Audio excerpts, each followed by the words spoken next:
33 million people have been affected and 6 million absolutely destitute. Over 1 million homes, 7,000 kilometers of roads, 350 bridges, 5 million acres of crops have been destroyed. The total damage is estimated at over $20 billion, almost 7% of Pakistan's GDP. The entire Pakistani nation, government, armed forces, and common people have rallied to provide relief to their compatriots in need.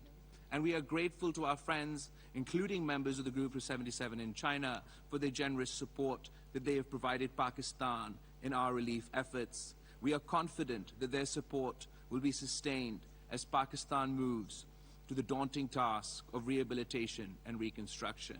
And we are incredibly grateful for the Secretary General of the United Nations for arriving in Pakistan at a time of distress, witnessing firsthand the apocalyptic devastations caused by these monster monsoons, and becoming Pakistan's champion, becoming the developing world's champion for the impacts of climate change and for his leadership on this issue.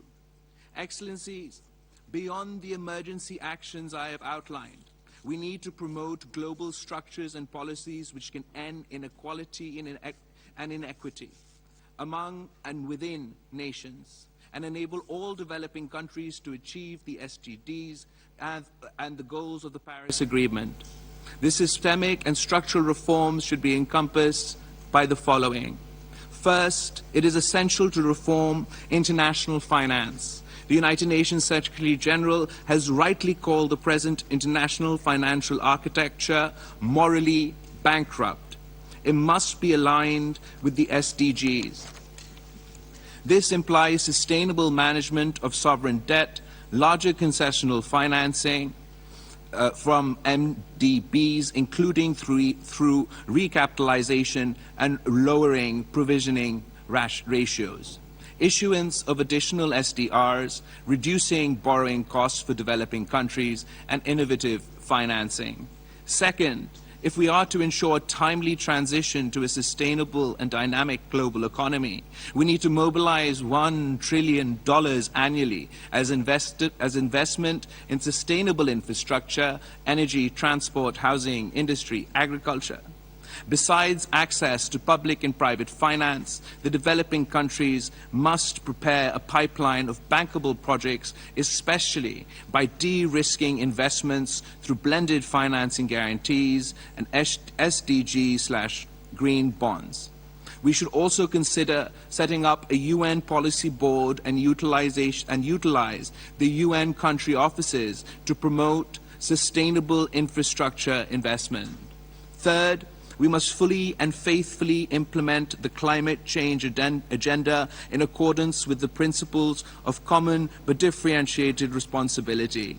By COP27, we must secure fulfillment of the pledge by the industrialized countries to provide $100 billion plus annually in climate finance, allocate half of this to climate adaptation, and establish a financing facility to compensate developing countries for loss and damage from climate impacts. Meanwhile, the developed countries must assume the burden of mitigation to reach net zero emissions well before 2050.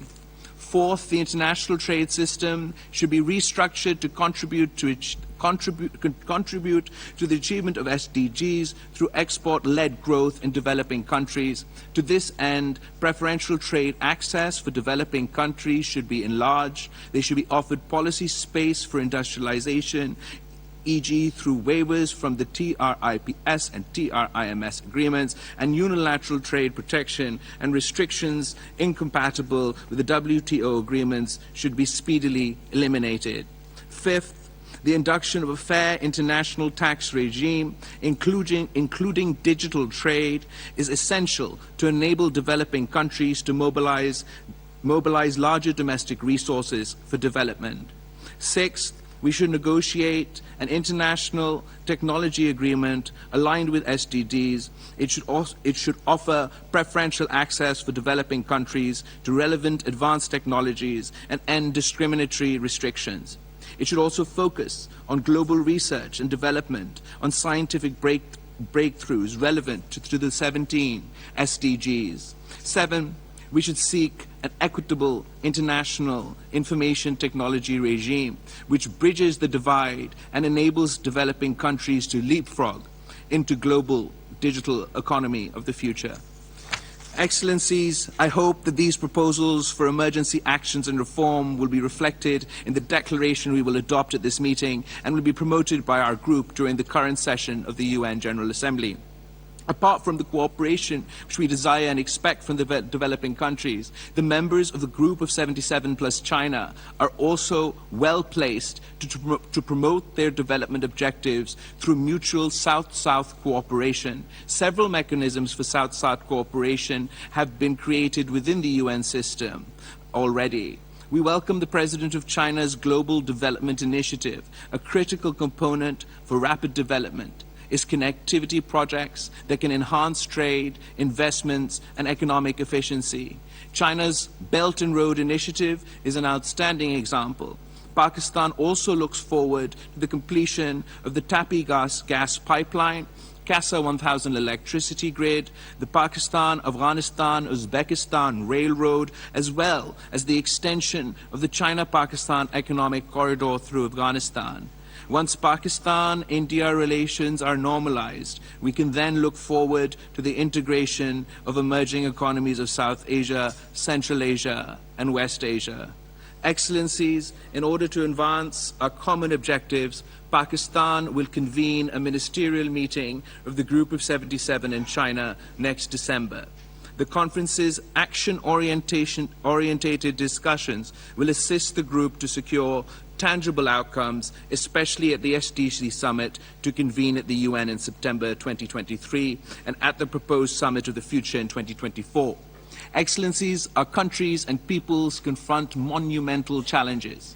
We need to change the policies and structures that perpetuate inequality and poverty. We need a positive response from the North to the legitimate objectives and aspirations of the developing world. We will not secure either without mutual support, solidarity, and unity. Let this mutual support, solidarity, and unity become our guiding principles as we endeavor to build a better and prosperous tomorrow for our peoples. I thank you. Honorable members, excellencies, distinguished delegates, we are pleased that the distinguished President of the General Assembly and the Secretary General of the United Nations are joining us this morning. I am now pleased to invite His Excellency, the President of the 77th session of the General Assembly, to address the ministerial meeting. Pakistan की सरबराही में G-77 ममालिक का इजलास और इस इजलास से खिताब कर रहे थे वज़ीर ख़ारजा बिलावल भुट्टो ज़रदारी। उनका ये कहना है कि तरक्की पजीर ममालिक को तवानाई के शोबे में मुआवनत की अशद ज़रूरत है। पाकिस्तान में सैलाब की सूरत हाल की वजह से बड़े पैमाने पर तबाही हुई है। पाकिस्तान का 1/3 हिस्सा पानी में डूबा हुआ है। 3 करोड़ 30 लाख से